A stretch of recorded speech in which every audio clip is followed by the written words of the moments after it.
जय श्री राम। कैसे हैं आप सभी? आई होप मेरा यूट्यूब परिवार खुश और स्वस्थ होगा।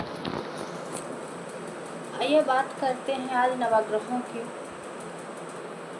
हनुमान चालीसा से हमारे नवग्रह जो है तो कैसे शांत होते हैं और हनुमान चालीसा के कितने पाठ से हमें हमारे कौन से ग्रह जो है तो अनुकूल होते हैं। हनुमान चालीसा एक ऐसी पुस्तक या आप एक ऐसे मतलब कि बुक है तुलसीदास की लिखी हुई, जिससे हमारी सभी परेशानियों का उसमें हमें निवारण मिल जाता है। हर तरह के कष्टों का उसमें निवारण है। आप शारीरिक कष्ट से परेशान हैं, मानसिक कष्ट से परेशान हैं, मतलब 3 प्रकार के कष्ट जो है तो होते हैं, दैहिक, दैविक और भौतिक।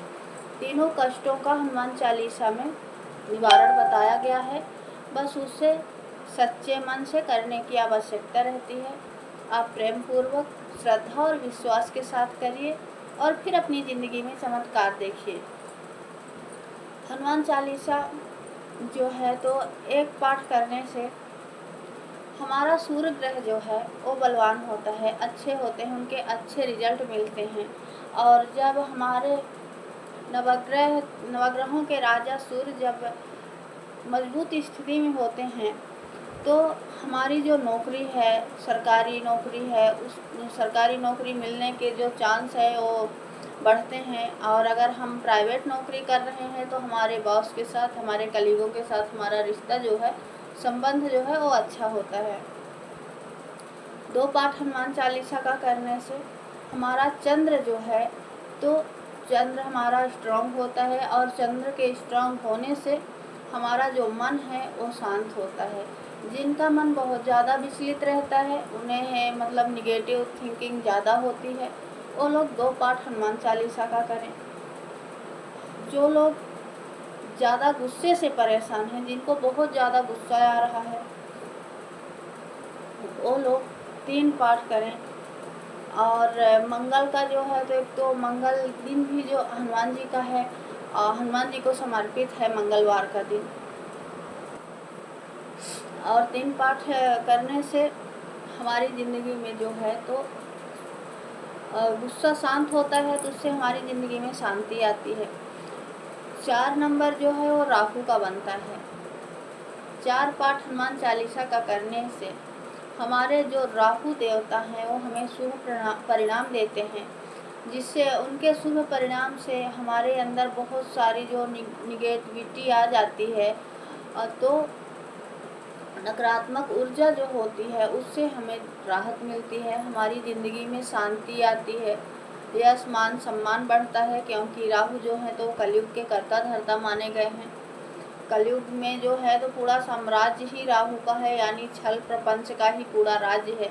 तो इनसे बचने के लिए आपको 4 पाठ हनुमान चालीसा का करना चाहिए। आप इसके आगे के जो ग्रह हैं तो उनके बारे में भी मैं आपको जानकारी दूंगी और दूसरा पार्ट लेके आऊँगी, पर आप शर्त यही है, हनुमान जी के प्रिय भगवान राम की एक बार कमेंट में जयकारा ज़रूर लगाइएगा, जय श्री राम ज़रूर लिखिएगा।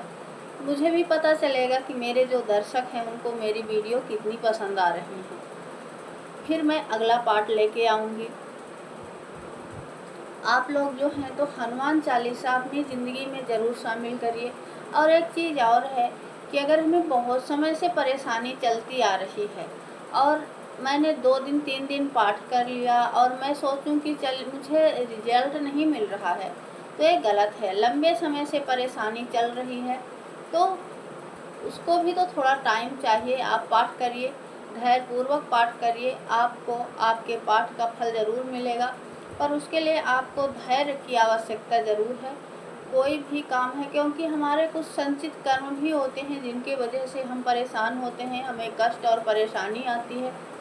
हो सकता है कि हमारा पाठ हमें फल नहीं दे रहा है, तो जो हमारे पिछले जन्म के संचित कर्म हैं उनको नष्ट कर रहा है। क्योंकि जिस दिन से आप भगवान का नाम लेना शुरू करते हो उस दिन से भगवान का आशीर्वाद जो है तो आपके ऊपर बरसने लगता है। अब ये बात अलग है कि हम अपने पिछले जन्म में कितने कर्म ऐसे करके आए हैं जो पाप संचित हुए हैं, इकट्ठा हुए पड़े हैं, जिनकी वजह से हम कष्ट पा रहे हैं। हो सकता है वो जो संचित हमारे पाप कर्म हैं वो नष्ट हो रहे हैं, इसलिए हमें जो है तो आज के पूजा का परिणाम जो है तो थोड़ा धीरे मिल रहा है।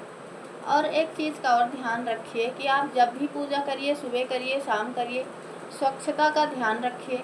और दूसरी चीज़ की टाइमिंग का ध्यान रखिए। आप अगर 9 बजे पाठ कर रहे हो तो आप डेली के रूटीन में दिन में 9 बजे करिए, रात में 9 बजे करिए, पर 9 बजे ही करिए। आप 10 बजे कर रहे हो तो आप 10 बजे ही करिए। ऐसा मत करिए कि एक दिन आप 6 बजे कर रहे हो, एक दिन 8 बजे कर रहे हो और एक दिन 10 बजे कर रहे हो।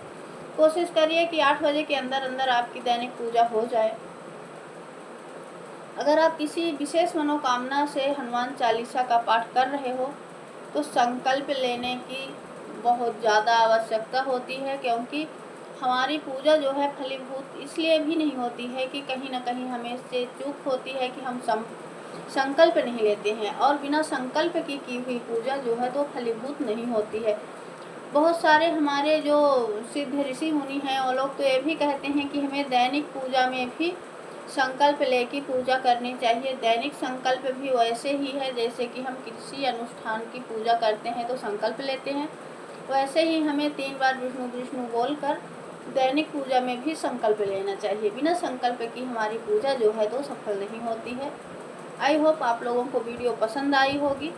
कमेंट में हनुमान जी के प्रिय भगवान राम का जयकारा जरूर लगाइएगा। जय श्री राम।